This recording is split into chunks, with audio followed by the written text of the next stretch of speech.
dedicated to Saint Joseph. To its crown, it has a beautiful feather museum dedicated to Saint John Paul II. This museum is a repository of some of the most wonderful objects from the Diocese of Mangalore, Udupi, and also from some other dioceses. This wonderful collection was possible when the new churches and all that in it came to be replaced by the new things, and a taste for the antique or the old object was minimum. Thankfully, Father Ronald Serrao, then a professor and now the rector of the seminary, realized the potential magnitude of this loss and thought of establishing a museum in the seminary. He tells us how the museum came about. Having seen many museums in Europe, especially in Rome, I always felt that we in the Diocese of Mangalore must have one. I spoke about it to our Bishop, Aloysius Paul de Souza, and he was interested in it. However, we were not able to finalize a place and a person who would take up this museum. Therefore, we had to give up this idea. After many years, this idea came again. During my classes in art and architecture, I did speak to the seminarians about the museum and appreciating the art and architecture of the church. Some of them were interested, and we began to collect whatever we had in the seminary in a room.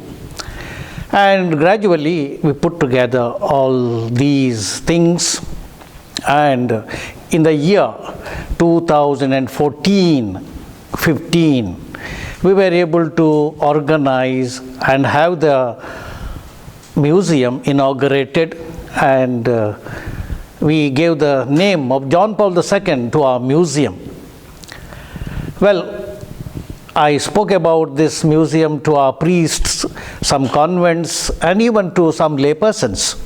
And they all supported, and they were generous to give us whatever they had. And we organized our museum, and it became something wonderful. 2 years ago, we got several things from the Bishop's House, Mangalore, and we reorganized the museum into 2 rooms. Today we have a good collection of many art and liturgical things. Several people, especially altar boys and youth, have come and visited this place, and they have had high appreciation for the collection we have made. Hope in the days to come we will be able to extend this museum, and we will be able to preserve and appreciate many things that the church has been using in the local church. The museum has some fascinating liturgical objects of deep spiritual and historic importance. Father Ronald speaks to us about the Latin Missal and lectionary. Until the Second Vatican Council, we had Mass in Latin language. We have now the collection of all books, liturgical books, the Missal, the Pontifical and ritual books, the Liturgy of the Hours, breviary. We have here, we have preserved them so that the future generation will be able to see these books and learn that these books were used by our own priests to celebrate the Mass and sacraments. The establishment of the museum wasn't without challenges. In the early days, the idea of museum itself was something new and was not that welcome. Besides, there were no resources nor people who were interested to have a collection of old things. But some brothers in the seminary joined their hands with Father Ronald in putting together the available material in the seminary in one of the rooms. Gradually, some more seminarians manifested their interest in collecting some things like pictures, artworks, statues, and books. and the museum began to gain attention of many in the seminary. Here he explains how he overcame all the difficulties. In India, we do not have a special love for the things that are old, that have artistic value. We think that old things are to be destroyed and not to be preserved. We always want to buy new things, new models. As a result, good many of our artwork doesn't exist or it is destroyed.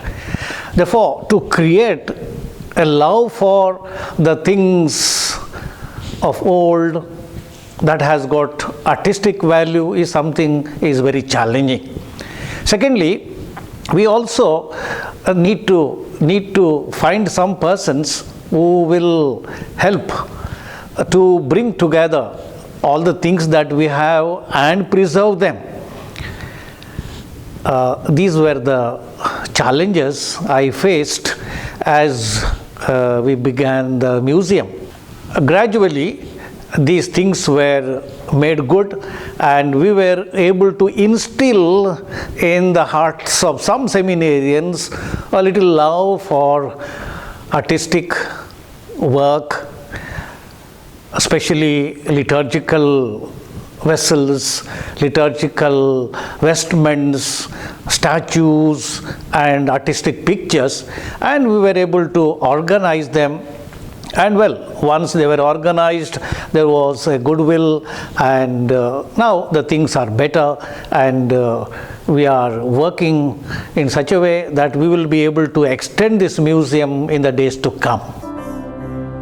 Over the years, many bishops, priests, religious brothers and sisters, and various parish associations have visited the museum and cherished the beauty of ancient objects. We have a variety of things in our museum.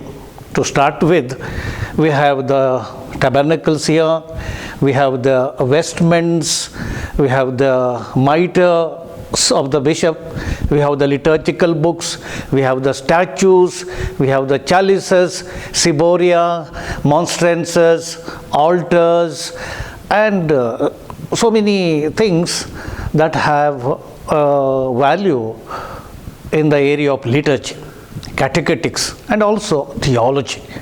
We have collected these things from several churches, convents, and even private houses.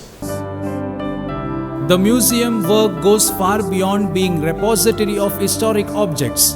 It chronicles the story of Catholic Church for future generation to get a better understanding of their heritage. It helps the community engage with its own history and legacy. The seminary welcomes you to visit the museum and to cherish the beauty of our local church.